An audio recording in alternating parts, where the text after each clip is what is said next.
안녕하세요.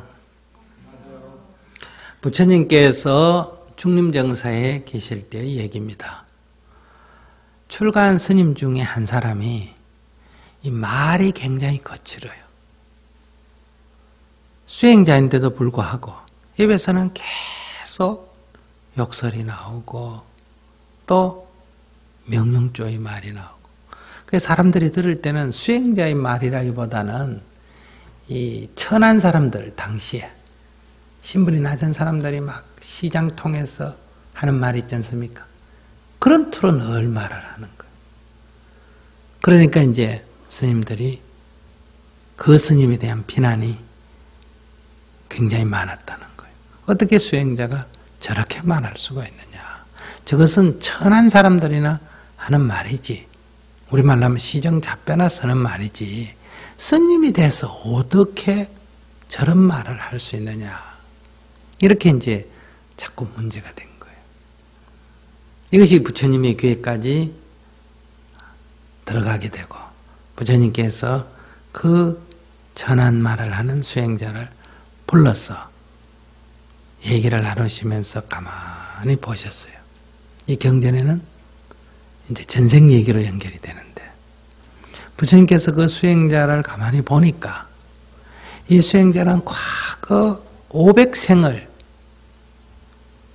이렇게 천민으로 태어나서 이렇게 이런 거친 말 속에서 자란 거예요.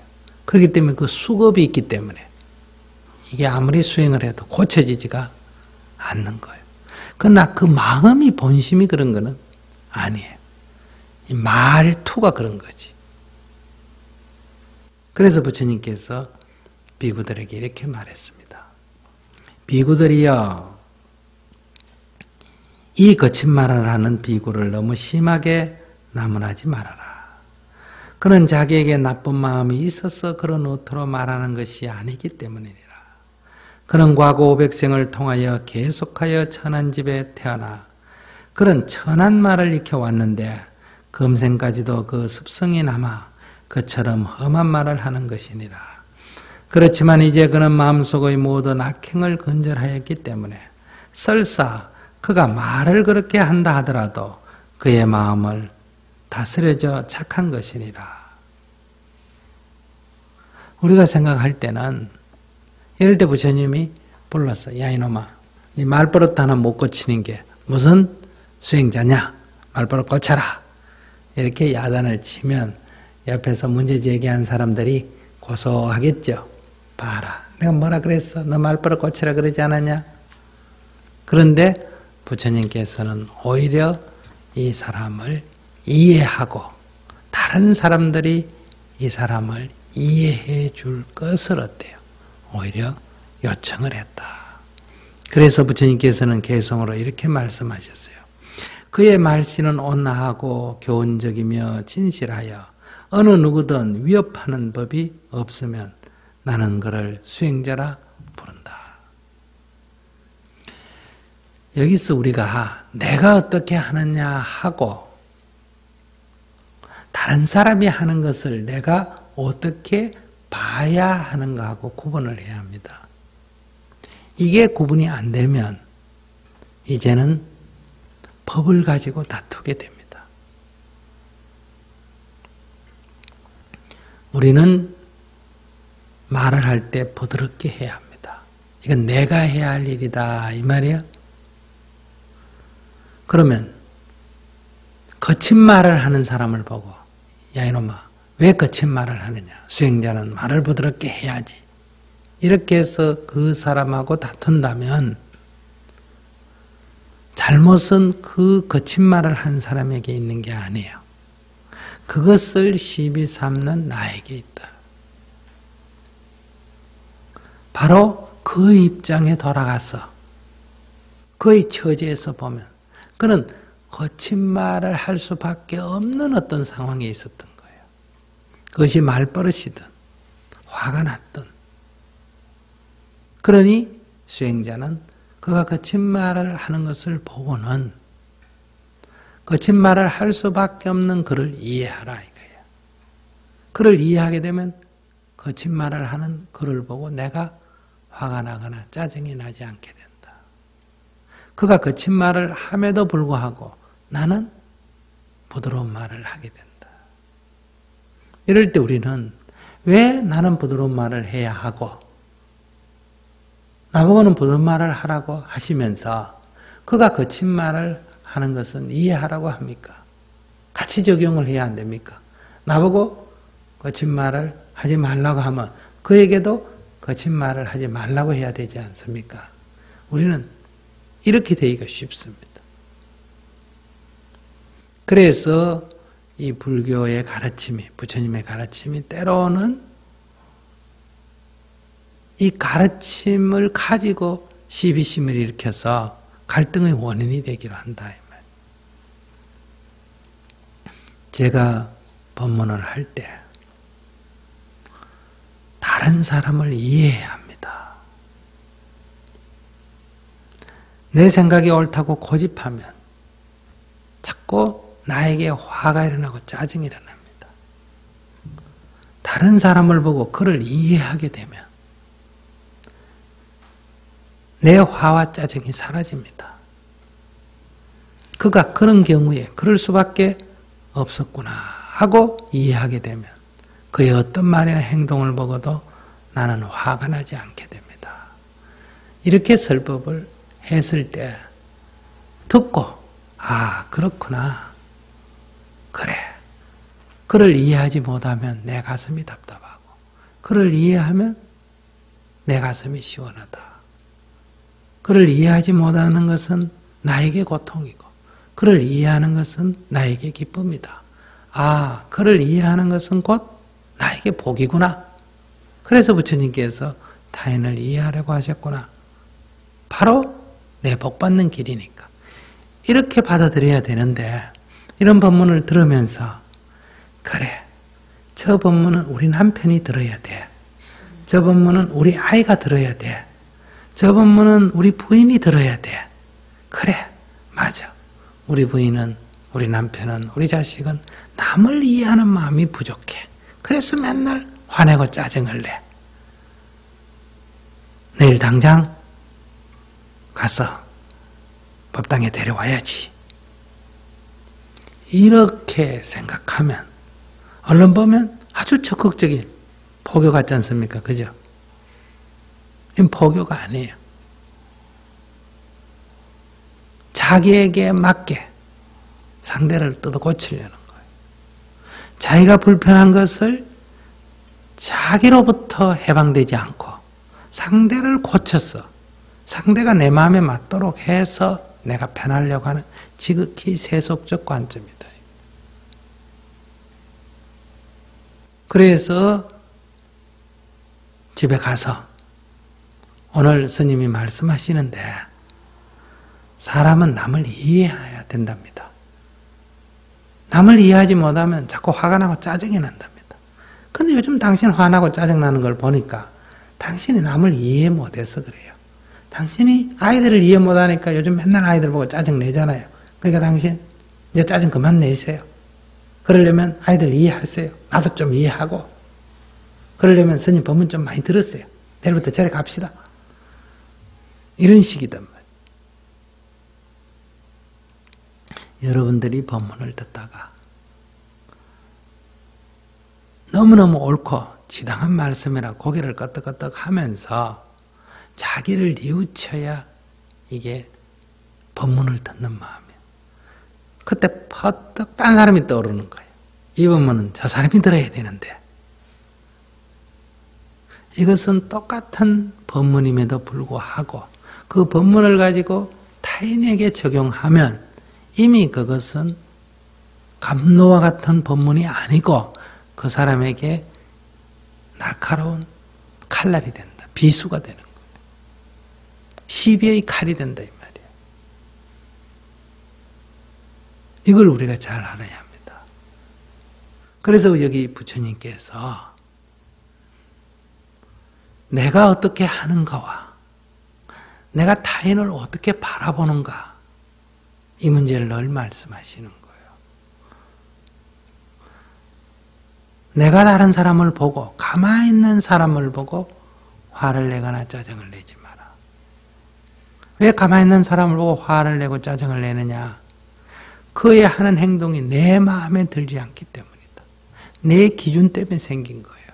그는 그대로 생각하고 말하고 행동할 뿐인데 그게 내 기준에 안 맞는 거예요. 가끔 부인들이 상담할 때 시어머님 때문에 이런 상담을 하죠.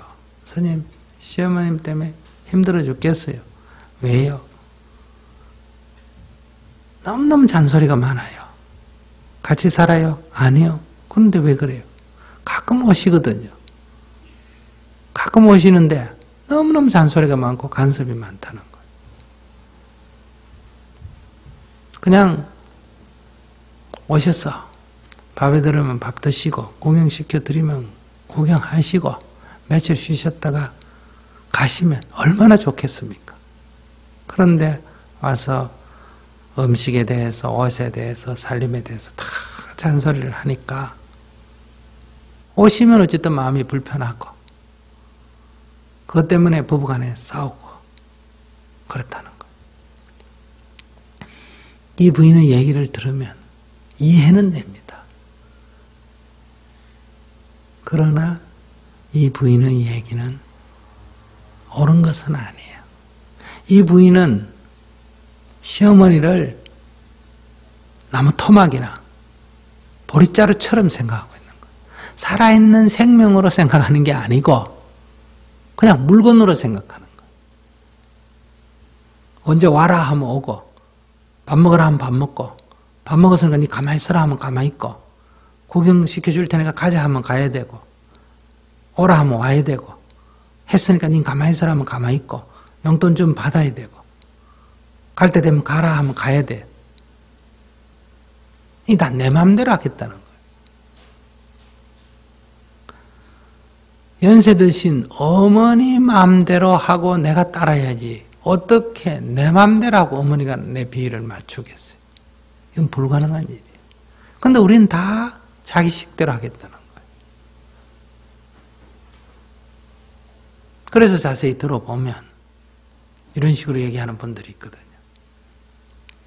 제가 빨래를 해놓으면요.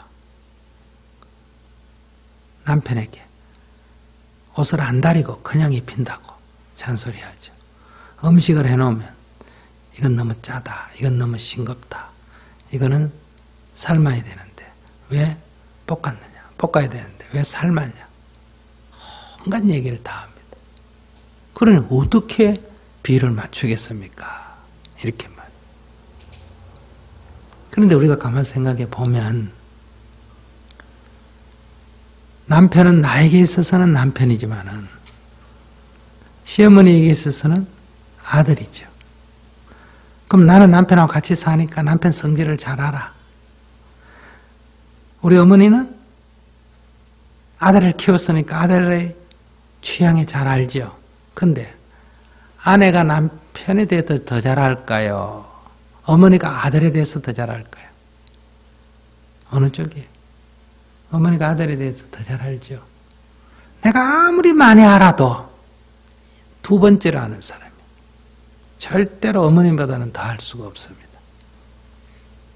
그런데 아들은 어머니에게는 간이 조금만 맞아도 안 맞다 그러고 불편하면 불편하다고 말하기가 쉽습니다.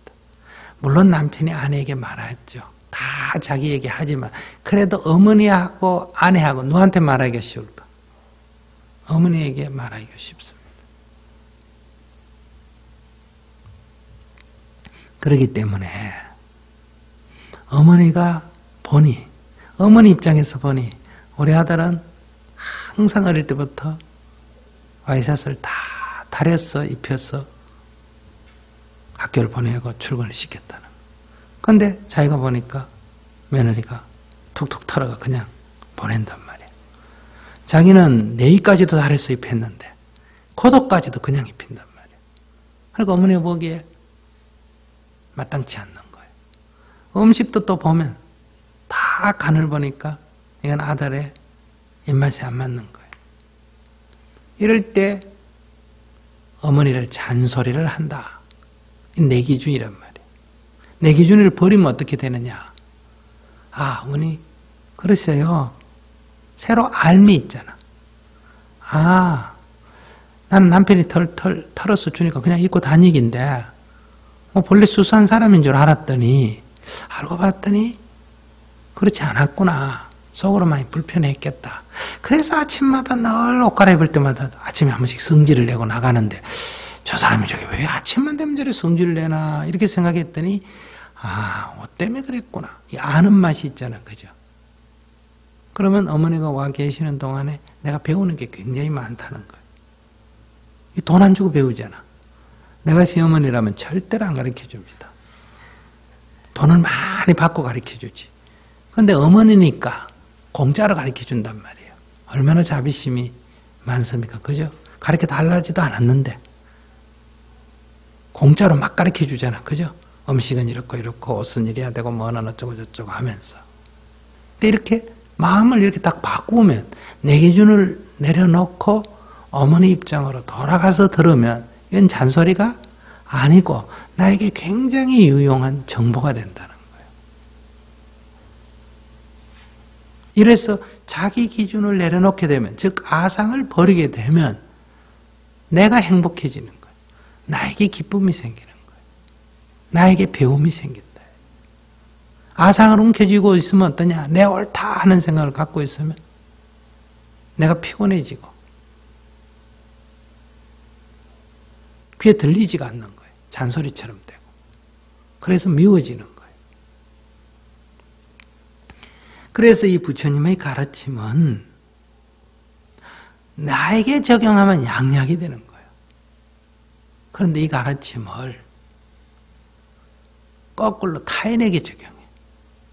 네 옳다는 생각 버려. 너 부처님 화내지만 네 화내고 있어. 너 이경 고집하네. 야, 불자가 네 그래가 되겠어. 이런 식으로 하면 도리어 불교로 인해서 갈등이 생기는 거예요. 그래서 두 부부가 여기 와서 법문을 듣고 둘 다 자기에게만 적용하면 안 돼요. 아주 화목해집니다. 그런데 두 부부가 여기 와서 법문을 듣고 아내는 속으로 남편이 오늘 법문 잘 들었겠지. 이제 안 그러겠지. 남편도 오늘 우리 부인이 법문 들었는데 이제 버릇 고치겠지. 오늘 스님이 그렇게 예를 들어서 고구정령 일러줬는데 마누라가 아무리 귀가 어둡다 하더라도 오늘은 깨쳤겠지. 이래가 둘이가 갔는데 가면서부터 다투는 거예요. 아니 당신 오늘 스님 뭐라고 법문하셨는데 법당문 열고 나오자마자 또 그래? 그 버릇이야? 이러면서 이 상대에게 적용한다. 그래서 아무리 좋은 법도 상대에게 적용하면 비수가 된다. 그러니 부처님의 가르침은 오직 자기에게 적용해야 된다. 부처님의 가르침은 내가 어떻게 할 것인가, 내가 어떤 마음을 가질 것인가, 어떤 마음을 가질 때 내가 가장 행복해지는가, 내가 나를 가장 사랑하는 법이 어떤 것인가. 이게 부처님의 가르침이란 말이에요. 남을 훈계하고 남을 평가하는 게 부처님의 가르침이 아니다. 그래서 우리가 섣불리 불교를 남에게 전한다고 하면서 교리 등 지식을 가지고 설명을 하거나 안 그러면 남을 가르친다면서 타인에게 법을 적용해서 비판을 하고 비난을 하고 훈계를 하고 이런 경우가 많죠. 그래서 계율에 뭐가 있습니까? 남을 가르치려고 하지 마라. 어떻게 가르쳐야 되는데, 이 좋은 법을 가르쳐야 되는데 왜 가르치려고 하지 말라 그러냐? 이 정신을 알아야 됩니다. 법은 오직 나를 향해서 설해진 거다. 나에게만 적용해야 합니다. 그러면 이것은 양약이 됩니다. 이것을 만약에 타인에게 적용해서 시비의 잣대로 삼으면 이것은 독약이 된다. 그래서 여기 부처님께서 이 사람을 두고는 부처님이 이렇게 설법을 하지 않겠죠? 이 사람이 말이 거칠어. 그러면 부처님이 그 사람을 두고는 뭐라 그럴까? 말을 부드럽게 해라. 비록 마음속에 어떤 그런 미움이 없다 하더라도 너의 거친 말이 상대의 마음을 상하게 하느니라. 이만 이렇게 법문하실 거예요. 근데 이 거친 말 하는 사람을 보고 다른 사람들이 시비심이 일어나가지고 저 사람 거친 말 합니다. 이렇게 왔기 때문에 지금 거친 말 하는 사람이 시비심을 일으킨 거예요. 그걸 보고 시비심을 일으킨 거예요. 거친 말을 하지 않는 사람들이 거친 말 하는 사람을 보고 시비심을 일으켜서 부처님께 문제를 제기했기 때문에 부처님께서 그를 이해한다면 너희들의 시비심이 사라지리라. 그는 오랫동안 그렇게 살아왔기 때문에 그것이 이미 깊은 습이 되어 있기 때문에 그가 비록 마음에서 악심이 없었다 하더라도 그 입에서는 말이 그렇게 나온다. 그러니 그건 다만 말일 뿐이다 이거예요. 일본 사람들은 아무리 마음이 착해도 한국말 하는 거 일본말 하죠. 그처럼 그가 마음이 착하다고 하더라도 그는 이미 말이 그렇게 습관이 돼서 그렇게 나오니 그것을 말에 매여서 듣지 마라 이런 얘기. 이런 데서 저희 신도님 집 가운데서 이런 걸 깨치신 분이 계세요. 남편이 항상 아내 보고 몸이 좀 뚱뚱하고 얼굴이 넓적하다고 에이구 못난 게 이러니까 부인이 그 말에 너무너무 상처를 입었어. 그래서 성질이 나서 못나면 딴 여자하고 살지 왜 나하고 살자 그래. 안 살면 되잖아. 이러면서 그걸 갖고 10년 이상을 싸우고 거기에 대한 많은 상처가 있었어. 그런데 부처님의 법을 따라 수행을 하면서 크게 깨달은 거요. 그 예의 못난 거, 뚱뚱한 게 이 말이 여보 당신 예뻐 이런 소리로 귀에 들리기 시작한 거예요. 왜? 정말 그러면 그 사람이 나하고 안 살겠지. 그게 귀엽다는, 예쁘다는 그 식의 표현이라는 걸 아는 거예요. 그래서 이거 못난 게 뚱뚱해가 이러면 아이고 내가 예쁘다고요? 이렇게 대꾸를 하면 남편도 웃어버린다는 거예요. 또 어디 저리 가려 그러면 가지마! 그러다가 가겠다 그러면 가려면 다시는 오지마! 이런다는 거예요. 그러면 내가 뭐 나쁜 데 갔냐? 왜 나를 못 가게 하냐? 이래가지고 막 화가 나고 짜증이 나고 이랬는데 이제는 어떠냐? 그게 마음은 안 갔으면 좋겠다 하는 마음이라서 가지 마라 한 말은 첫 번째 말이고 두 번째 말은 가려거든 오지마 이 말은 갔다가 빨리 오라는 말이라 귀에 들리는 거예요. 그래서 가려거든 오지마 이러면 예 빨리 다녀오겠습니다. 이렇게 하면 남편이 웃어버린다는 거예요. 여기서 말에 집착하지 않는다. 이렇게 마음이 되니까 이 말이 그가 그렇게 아직도 남편이 말을 하더라도 전에는 그 말 때문에 늘 시비가 됐는데 지금은 그 말 때문에 시비가 된 게 아니라 이렇게 내가 대응을 하기 때문에 오히려 그게 늘 서로가 웃는 해프닝으로 끝나는 그런 재미있는 일이 된다. 그래서 여기에서 우리가 상대의 거친 말을 그를 이해하는 관점에서 보라 하는 이 부처님의 말씀을 우리가 좀 더 깊이 귀담아 들어야 할 것 같습니다.